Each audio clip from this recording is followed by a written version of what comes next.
L'Union européenne est-elle prête à plafonner le prix du gaz? A priori, la réponse est oui. Enfin oui, serait-on tenté de dire. A priori toujours, pour les consommateurs et notre économie, c'est une bonne nouvelle. Alors on emploie le conditionnel et on est très prudent parce que cet accord, ce n'est pour l'instant qu'une feuille de route difficile à établir. Il a fallu plus de 10 heures de négociations entre les chefs d'État et de gouvernement pour aboutir à ce compromis. Compromis qui doit maintenant être mis en musique par les ministres de l'énergie et par la Commission européenne d'Ursula von der Leyen. Ça devrait prendre encore 2 à 3 semaines, c'est le pronostic avancé par Emmanuel Macron et Alexander De Croo. Alors que dit-il, cet accord? Il parle de fixer un corridor de prix dynamique et temporaire. Traduction en langage intelligible, ça veut dire que ce n'est pas un plafonnement strict, on n'aura pas un niveau qu'on ne pourra plus dépasser, mais plutôt un mécanisme correcteur qui évitera les fortes variations. Si la tendance des prix est régulièrement mais légèrement à la hausse, on laissera faire. Si en revanche les coûts rebondissent de manière inopinée, on interviendra. Ce mécanisme appliqué au gaz devrait aider à faire aussi baisser le prix de l'électricité.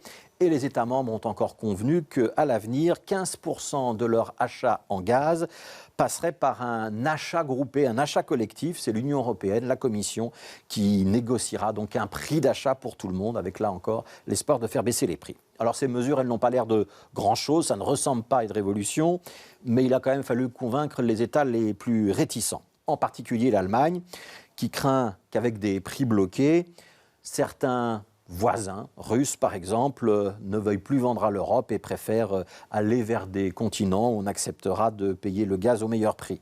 Alexander De Croo s'est ainsi engagé auprès d'Olaf Scholz, le chancelier allemand, à ce qu'une partie du gaz liquéfié qui arrive en Belgique, parce que chez nous il y a notamment des ports qui sont capables d'accueillir ce gaz liquéfié, qu'une partie de ce gaz reparte bien vers l'Allemagne dans le futur, ce qui n'empêche pas l'Allemagne d'avoir toujours des doutes, et le très eurosceptique Viktor Orban d'utiliser cette métaphore.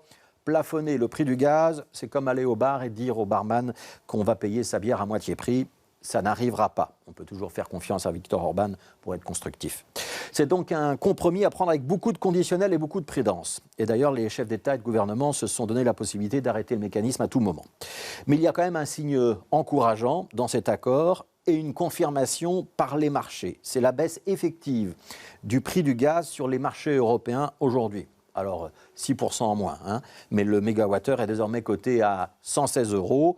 C'est nettement moins haut que les 350 € qu'on avait atteints l'été dernier, même si ça reste très élevé par rapport aux 20 ou 30 € du mégawattheure que l'on payait avant la crise de la Covid-19. Et le regard des spécialistes en énergie se tourne maintenant vers 2 paramètres.